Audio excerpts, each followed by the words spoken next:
بسم اللہ الرحمن الرحیم۔ باب الوضوء لکل صلاۃ، یہ باب ہے ہر نماز کے وقت وضو کرنے کے بیان میں۔ ایک وضو سے کئی نمازیں پڑھی جا سکتی ہیں، لیکن مستحب یہ ہے کہ ہر نماز کے لیے یعنی ہر فرض کے لیے وضو کی تجدید کر لی جائے۔ یہ استحبابی حکم ہے۔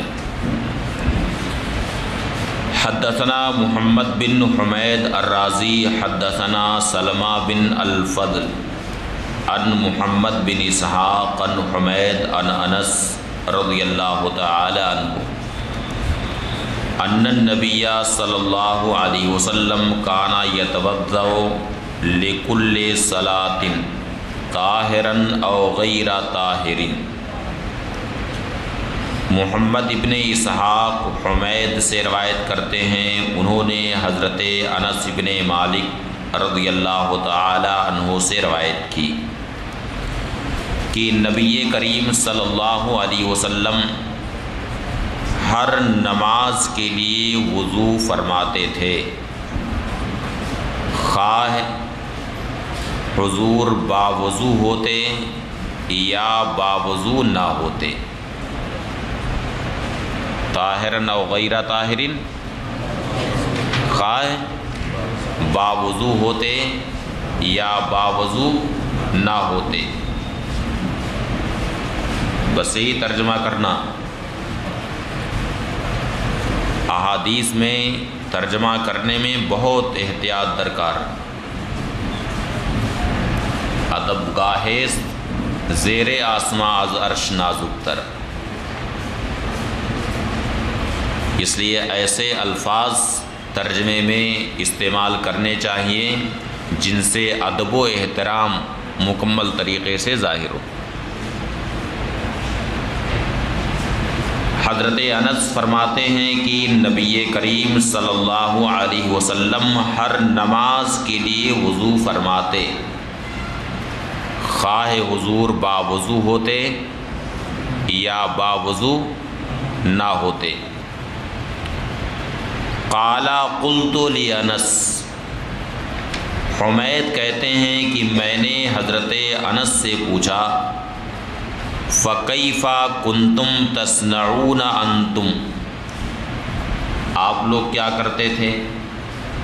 قال، ارشاد فرمایا، كُنَّا نَتَوَضَّأُ وُضُوًا وَاحِدًا، ہم ایک وضو کرتے تھے، ایک وضو سے ہم کئی نمازیں پڑھتے تھے۔ اس سے یہ معلوم ہوا کہ ہر نماز کے لیے وضو کی تجدید ضروری نہیں۔ اگر آدمی باوضو ہے تو وضو کی تجدید ضروری نہیں، ورنہ صحابہ کرام ایک وضو سے کئی نمازیں ادا کرتے تھے اور نبی کریم صلی اللہ علیہ وسلم نے اس بات سے انہیں منع نہ فرمایا۔ اس سے معلوم ہوا کہ ہر نماز کے لیے وضو کی تجدید واجب نہیں۔ رہا یہ کہ نبی کریم صلی اللہ علیہ وسلم ہر نماز کے لیے وضو فرماتے تھے، اس تعلق سے یہ بھی ہو سکتا ہے کہ حضور نے عزیمت پر عمل کیا، عزیمت پر عمل فرماتے ہوئے ہر نماز کے لیے وضو فرماتے تھے۔ پھر جب یہ اندیشہ ہوا کہ کہیں یہ چیز فرض نہ ہو جائے، تو اس کے بعد پھر نبی کریم صلی اللہ علیہ وسلم نے ایک وضو سے کئی نمازیں ادا فرمائیں۔ اور یہ بھی ہو سکتا ہے کہ شروع میں نبی کریم صلی اللہ علیہ وسلم پر ہر نماز کے لیے وضو کرنا واجب رہا ہو، پھر فتح مکہ کے سال یہ منسوخ ہو گیا۔ قال ابو عیسیٰ، امام ترمذی فرماتے ہیں حدیث انس حدیث حسن غریب، حضرت انس کی حدیث حسن غریب ہے۔ والمشہور عند اہل الحدیث حدیث عمرو بن عامر عن انس، جبکہ محدثین کے نزدیک مشہور عمرو بن عامر عن انس کی حدیث، اور یہ حدیث حضرت انس سے حمید نے روایت کی، یہ مشہور نہیں ہے۔ مشہور کیا ہے؟ عمرو بن عامر کی حدیث۔ وقد کان بعض اہل العلم یری الوضوء لکل صلاۃ استحبابا لا علی الوجوب، بعض اہل علم ہر نماز کے لیے وضو کرنے کے قائل ہیں بطور استحباب، نہ کہ بطور وجوب۔ عمرو بن عامر کی حدیث کیا ہے، اس کی سند کیا ہے، اس کو امام ترمذی نے بیان کیا۔ فرماتے ہیں حدثنا محمد بن بشار حدثنا یحییٰ بن سعید و عبد الرحمن بن مہدی قال حدثنا سفیان بن سعید عن عمرو بن عامر الانصاری قال سمعت انس بن مالک رضی اللہ تعالی عنہ۔ اس حدیث کی سند بہت ہی قوی، امام یحییٰ ابن سعید قطان اور امام عبد الرحمن ابن مہدی، یہ دونوں ائمہ جرح و تعدیل میں سے، ان میں خاص طور سے یحییٰ ابن سعید قطان بہت سخت قسم کے جارح ہیں، تو جس سند میں ان کا نام آ جائے اور یہ قبول کر لیں، اس کا مطلب ہے کہ وہ سند بہت قوی۔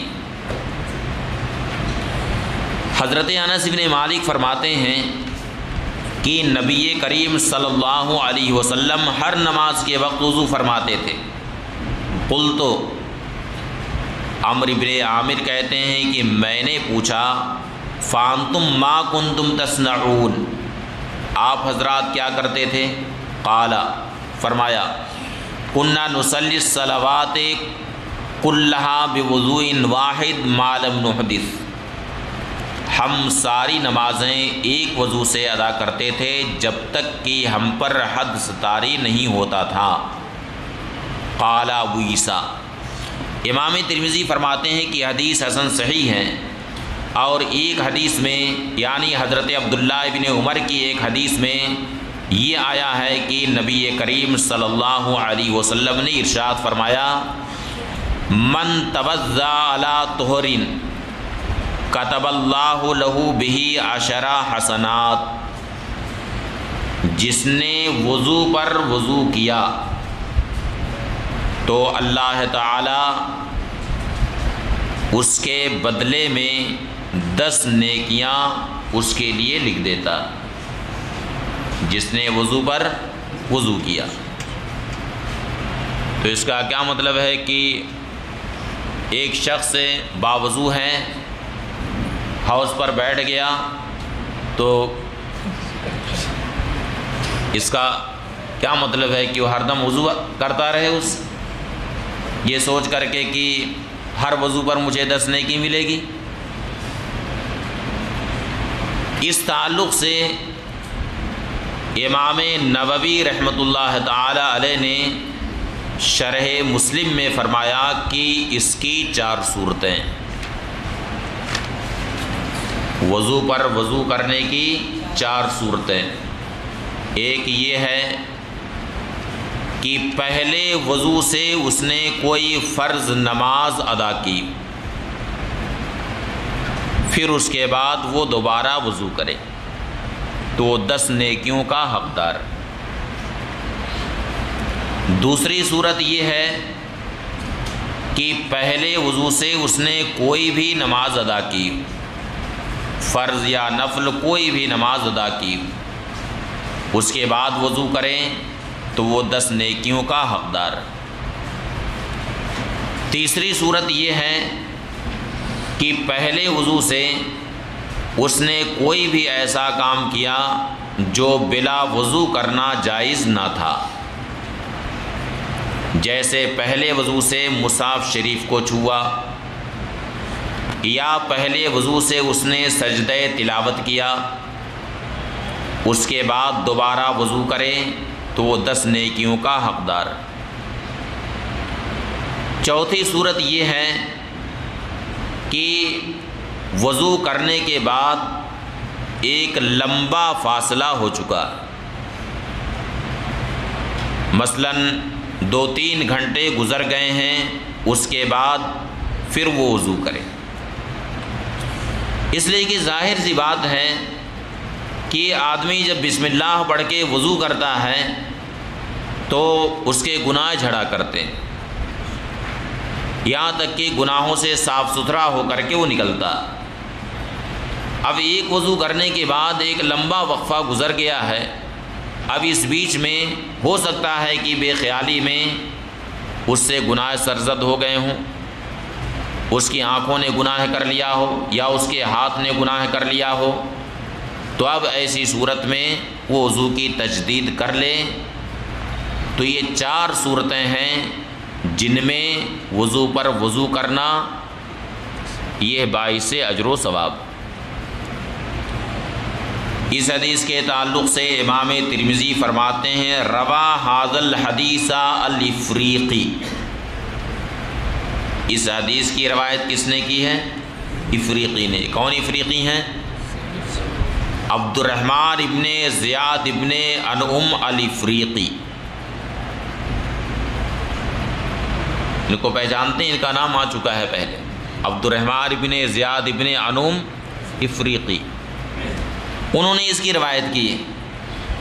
ابو غطیف سے وہ روایت کرتے ہیں حضرت عبداللہ ابن عمر سے، انہوں نے نبی کریم صلی اللہ علیہ وسلم سے اس کی روایت کی۔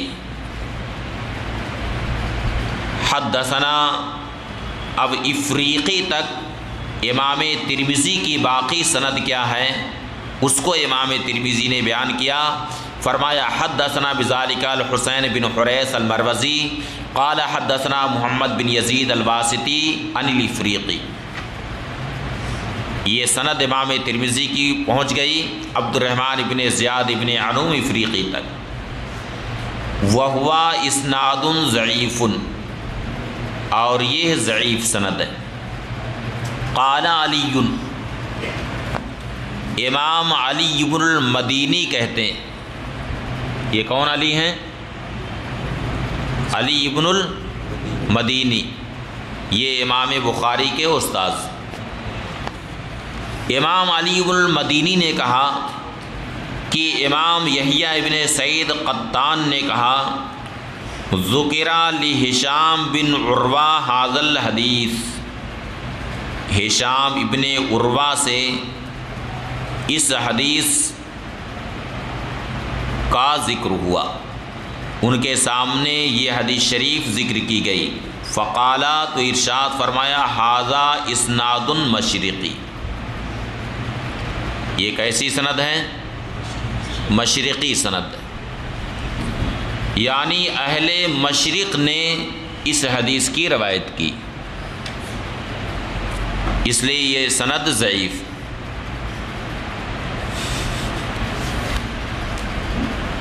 یعنی مراکز علم جو اس وقت تھے، مدینہ طیبہ، مکہ مکرمہ، یہ سب مراکز علم تھے، اور باقی ان مراکز علم سے جانب مشرق جو لوگ رہتے تھے وہ چونکہ مراکز علم سے دور تھے، اور آدمی جس قدر علمی مرکز سے دور رہے گا اسی قدر وہ نابلد رہے، اس لیے علمی مرکز سے قریب رہنا چاہیے، جس قدر دور رہے گا تو اسی قدر اس کے اندر ذوف آتا جائے گا۔ تو امام یحییٰ ابن سعید قطان نے ہشام بن عروہ سے اس حدیث کے تعلق سے جب ذکر کیا تو ہشام بن عروہ نے کہا کہ یہ مشرقی سند ہے، یعنی عبد الرحمن ابن زیاد ابن انعم افریقی نے اس کی روایت کی ہے جو اہل مشرق سے ہیں، اس لیے اس کی سند ضعیف ہے۔ مگر یہ معلوم رہنا چاہیے کہ یہ حدیث شریف فضائل اعمال سے متعلق، اور فضائل اعمال میں حدیث ضعیف بھی معتبر ہے اور قابل حجت۔ پھر اس پر بھی توجہ دینی چاہیے کہ یہاں گفتگو صرف سند کی، صاف یہ کہہ رہے ہیں کہ سند ضعیف، اور سند ضعیف ہونے سے یہ لازم نہیں آتا ہے کہ حدیث بھی ضعیف۔ کتنی ایسی حدیثیں ہیں جو اصول محدثین کے مطابق سند کے اعتبار سے ضعیف ہیں، ان کی سند نہایت ضعیف ہے، بلکہ سند موضوع تک ہے، مگر وہ حدیث شریف منصب صحت پر فائز۔ بلکہ امام اہل سنت اعلیٰ حضرت امام احمد رضا قدسہ سرہ نے باضابطہ اس پر ایک افادہ قائم فرمایا ہے کہ کتنی ایسی حدیثیں ہیں جو اصول محدثین کے نزدیک بہت ہی ضعیف ہیں، مگر صوفیہ کے مراقبات میں وہ حدیث شریف صحت کے اعلیٰ مرتبے پر فائز، صرف صحیح نہیں بلکہ صحت کے اعلیٰ مرتبے پر وہ حدیث شریف فائز۔ کتنی ایسی حدیثیں۔ باب ما جاء انہ یصلی الصلوات بوضوء واحد، یہ باب اس بیان میں ہے کہ ایک وضو سے کئی نمازیں ادا کرے۔ حدثنا محمد بن بشار حدثنا عبد الرحمن بن مہدی عن سفیان عن علقمہ بن مرثد عن سلیمان بن بریدہ عن ابیہ قال کان النبی صلی اللہ علیہ وسلم یتوضأ لکل صلاۃ۔ عبد الرحمن بن مہدی سفیان سے روایت کرتے ہیں، سفیان ثوری سے، انہوں نے علقمہ ابن مرثد سے روایت کی، وہ سلیمان ابن بریدہ سے روایت کرتے ہیں، انہوں نے اپنے والد بریدہ ابن الحصیب اسلمی رضی اللہ تعالی عنہ سے روایت کی۔ کیا نام بتایا؟ بریدہ ابن الحصیب، حصیب ہے سواد یہ اور با، حصیب۔ بریدہ ابن الحصیب اسلمی رضی اللہ تعالی عنہ سے روایت کرتے ہیں، انہوں نے فرمایا کان النبی صلی اللہ علیہ وسلم یتوضأ لکل صلاۃ، نبی کریم صلی اللہ علیہ وسلم ہر نماز کے لیے وضو فرماتے تھے۔ فلما کان عام الفتح صلی الصلوات کلھا بوضوء واحد، جب فتح مکہ کا سال آیا تو حضور اقدس صلی اللہ علیہ وسلم نے ساری نمازیں ایک وضو سے ادا فرمائیں اور خفین پر مسح بھی فرمایا۔ فقال عمر، تو حضرت عمر نے عرض کیا انکا فعلت شیئا لم تکن فعلتہ، یا رسول اللہ آج حضور سے وہ فعل میں نے دیکھا، حضور نے وہ فعل انجام دیا ہے جو فعل اس سے پہلے حضور کی عادت کریمہ میں شامل نہ تھا، یعنی اس سے پہلے یا رسول اللہ ہر نماز کے وقت آپ وضو فرماتے تھے، اور آج ایک وضو سے ساری نمازیں آپ نے ادا فرمائیں۔ قال، ارشاد فرمایا عمدن فعلتو، میں نے قصدن ایسا کیا۔ اس حدیث شریف سے بعض لوگوں نے یہ استدلال کیا کہ ہو سکتا ہے کہ نبی کریم صلی اللہ علیہ وسلم پر ہر نماز کے وقت وضو کرنا پہلے واجب رہا ہو اور فتح مکہ کے سالوں منسوخ ہو گیا، اور اس حدیث شریف سے یہ معلوم ہوا کہ اگر خادم اپنے مخدوم سے کوئی ایسا فعل دیکھے جو اس کی عادت کے خلاف، تو اس کے تعلق سے عرض کر سکتا کہ آپ یہ کام پہلے نہیں کرتے تھے اور آج یہ کام آپ نے کیا۔ چنانچہ سیدنا فاروق اعظم رضی اللہ تعالی عنہ نے نبی کریم صلی اللہ علیہ وسلم سے یہ عرض کیا، انکا فعلتا شین لم تکن فعلتا۔ قال ابو عیسیٰ، امام ترمذی فرماتے ہیں کہ حدیث حسن صحیح۔ وَرَوَى هَذَا الْحَدِيثَ علی بن قادم عن سفیان الثوری، اس حدیث کی روایت علی ابن قادم نے سفیان ثوری سے کی، وزاد فیہ، اور اس میں اتنا اور اضافہ کیا، توضع مرتن مرتن، حضور نے ایک ایک بار وضو فرمایا۔ وَرَوَى سفیان الثوری هذا الحدیث ایضا عن محارب بن دثار عن سلیمان بن بریدہ ان النبی صلی اللہ علیہ وسلم کان یتوضأ لکل صلاۃ۔ تو یہاں پر آپ دیکھیں کہ سفیان ثوری نے جب علقمہ ابن مرثد سے اس حدیث کی روایت کی تو یہ کہا ان سلیمان بن بریدہ عن ابیہ، اوپر دیکھیے کیا کہا ہے، ان سلیمان بن بریدہ عن ابیہ، لیکن سفیان ثوری نے محارب ابن دثار سے جب اس حدیث کی روایت کی تو کہا ان سلیمان بن بریدہ ان النبی صلی اللہ علیہ وسلم کان یتوضأ، یعنی ان ابیہ بیچ میں ذکر نہیں کیا۔ تو اس اعتبار سے یہ حدیث کیا ہو گئی، مرسل ہوئی۔ کیا ہوئی؟ مرسل، اس لیے کہ آخری سند سے راوی ساقط ہو گئے ہیں۔ وَرَوَاهُ وَكِيعٌ عن سفیان عن محارب، اور وکی نے اس حدیث کی روایت سفیان ثوری سے کی، عن محارب بن دثار عن سلیمان بن بریدہ عن ابی، یعنی وکی نے سفیان ثوری سے روایت کی تو اس میں عن ابی ہی آ گیا ہے۔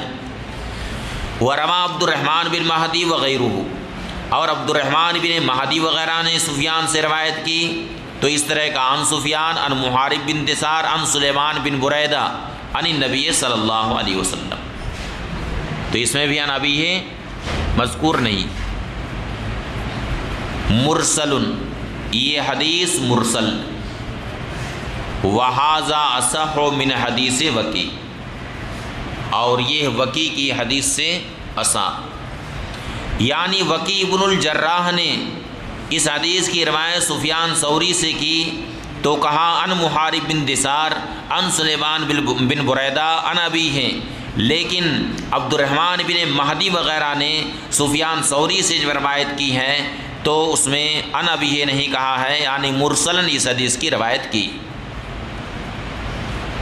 اب ایک طرف وکی ابن الجراح ہیں اور دوسری طرف عبد الرحمن ابن مہدی اور ان کے علاوہ دیگر ثقات، ان لوگوں نے یعنی عبد الرحمن ابن مہدی وغیرہ نے اس حدیث کی روایت مرسلن کی ہے، جبکہ وکی ابن الجراح نے اس حدیث کی روایت متصلن کی ہے، موصولن کی۔ اب چونکہ وکی ابن الجراح اگرچہ وہ خود بھی ثقات میں سے ہیں لیکن ان سے زیادہ ثقہ عبد الرحمن ابن مہدی، پھر عبد الرحمن ابن مہدی کے علاوہ اور لوگوں نے بھی اس حدیث کی روایت مرسلن ہی کی ہے، اس لیے امام ترمذی فرماتے ہیں کہ مرسلن یہ روایت وکی کی حدیث سے زیادہ صحیح۔ والعمل علی ھذا عند اہل العلم انہ یصلی الصلوات بوضوء واحد ما لم یحدث، اسی پر اہل علم کے نزدیک عمل ہے کہ ایک وضو سے کئی نمازیں ادا کر سکتا ہے ما لم یحدث، جب تک کہ حدث طاری نہ ہو۔ وکان بعضهم یتوضأ لکل صلاۃ استحبابا و ارادۃ الفضل، بعض لوگ ہر نماز کے لیے استحباباً اور فضل و ثواب کے ارادے سے وضو کرتے تھے، لیکن وہ وجوب کے قائل نہیں تھے، بلکہ استحباباً ہر نماز کے لیے وضو کیا کرتے تھے۔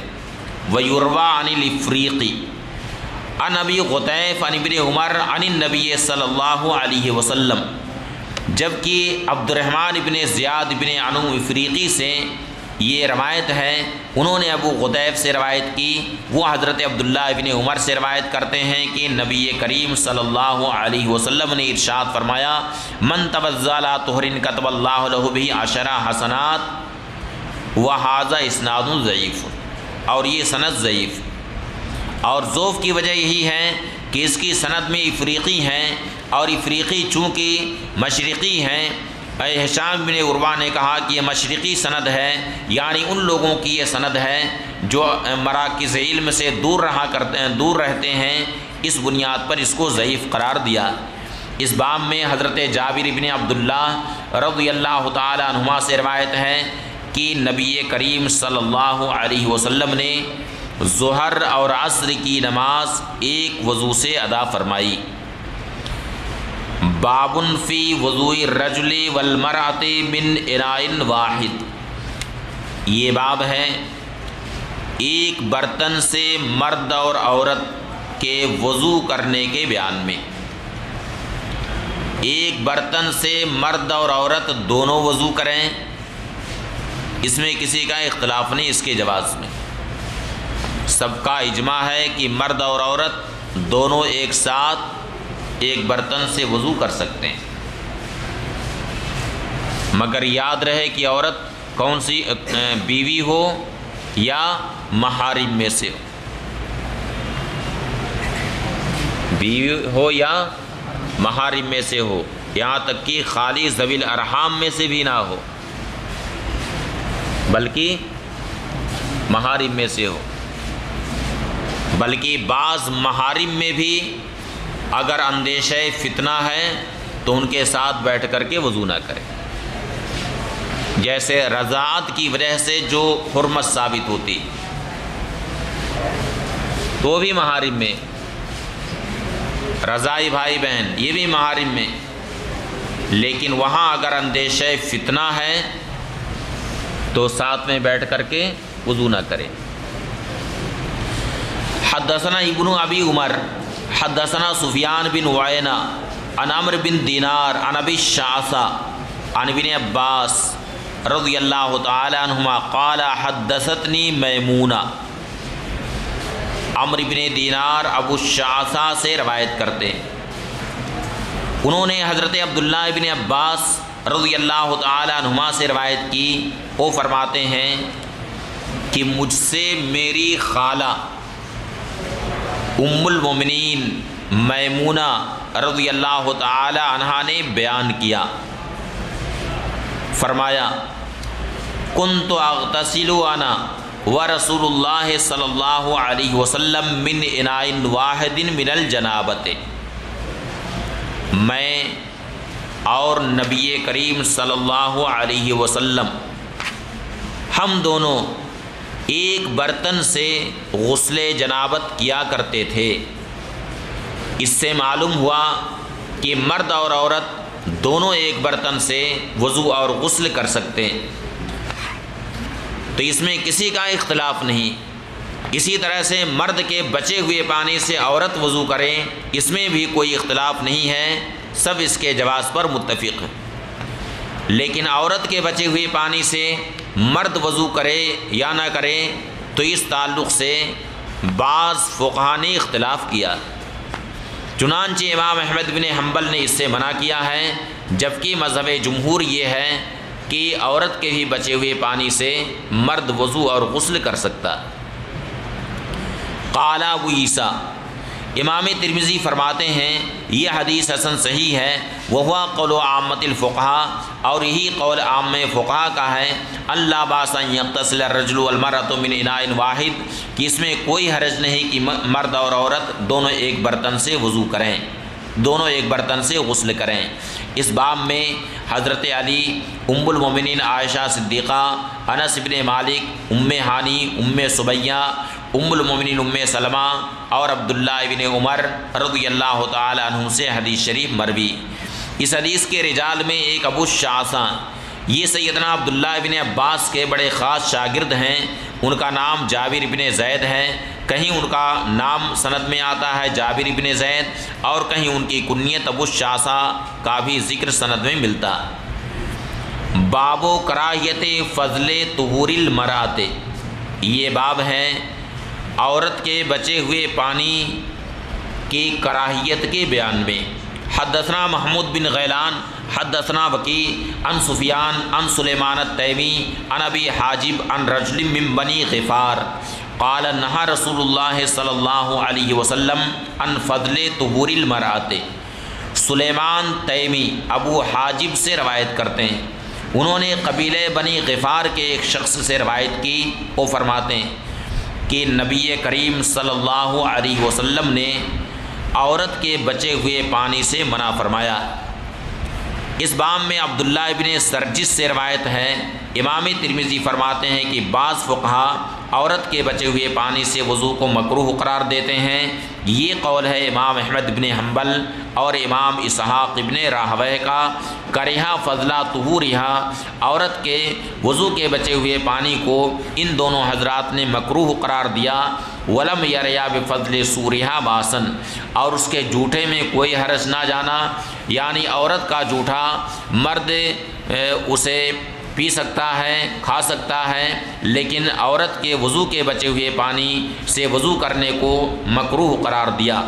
حدثنا محمد بن بشار و محمود بن غیلان قال حدثنا ابو داود عن شعبہ عن عاصم قال سمعت ابا حاجب یحدث عن الحکم بن عمرو الغفاری۔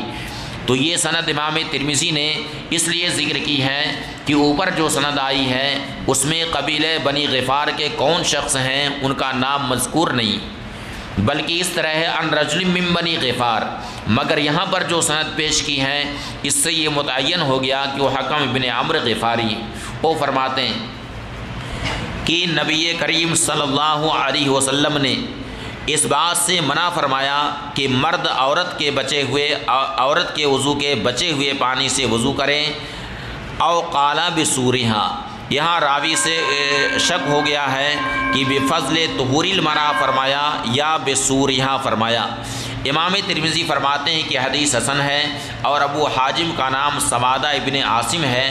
وقال محمد بن بشار فی حدیثہ، اور محمد بن بشار نے اپنی حدیث میں اس طرح کہا، نہا رسول اللہ صلی اللہ علیہ وسلم ان یتوضا الرجل بفضل طہور المرأۃ ولم یشک فیہ محمد بن بشار، محمد بن بشار کو اس میں شک نہ ہوا۔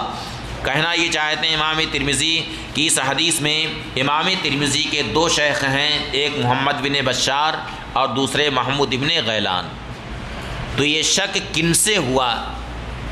تو یہ بتانا چاہتے ہیں کہ یہ شک محمد بن بشار سے نہیں ہوا ہے بلکہ محمود بن غیلان سے یہ شک ہوا، اس لیے کہ محمد بن بشار نے اپنی جس سند کے ساتھ روایت کی ہے اس میں اس شک کا ذکر نہیں ہے۔ اس سے صاف ظاہر ہے کہ یہ شک محمد بن بشار سے نہیں ہوا ہے بلکہ محمود بن غیلان سے یہ شک ہوا۔ اب اس حدیث شریف میں جس نہیں کا ذکر ہے اس کی توجیہ کیا ہوگی؟ تو آگے یہ